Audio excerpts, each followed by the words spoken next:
একটা বিড়াল ছিল যার জীবন ছিল ভীষণ কষ্টের। ওর খাবার জোটাতে হতো ডাস্টবিন ঘেটে, বৃষ্টিতে ভিজে থাকতো আর শীতে কাঁপতো ঠান্ডায়। কেউ ওকে ভালোবাসত না, সবাই তাড়িয়ে দিত।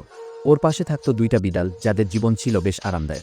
তারা প্যাকেটের দুধ খেত, মানুষের কোলে বসে আরাম করত, আর ওই কষ্ট করা বিড়ালটাকে দেখে হাসাহাসি করত। এই দরিদ্র বিড়ালটা কেবল কষ্টই করতে জানে, বলতো একজন। আমরা তো দিব্যি আছি, ওর মতো হয়ে কি লাভ, হেসে উঠত আরেকজন। কিন্তু কষ্ট করা বিড়ালটা থেমে থাকেনি। ও প্রতিদিন নিজের খাবার সংগ্রহ করত, ধীরে ধীরে মানুষের বিশ্বাস অর্জন করল। একসময় এক ধনী পরিবারের মন জয় করে ফেল। সেই পরিবার ওকে নিয়ে গেল তাদের বিশাল বাড়িতে। ওর নিজের বিছানা, নরম কম্বল, নিয়মিত খাবার আর অনেক ভালোবাসা। সময় কেটে গেল। যেসব বিড়াল দুই চোখে হেসেছিল তারা তখন রাস্তায় ঘুরে বেড়াত, কেউ আর তাদের আদর করত না। তারা দূর থেকে দেখত সেই বিড়ালটাকে যে একসময় কষ্ট করত, এখন জানালার পাশে বসে রোদ পোহাচ্ছে রাজকীয় ভঙ্গিতে। তারা চুপচাপ চোখ নামিয়ে ফেল।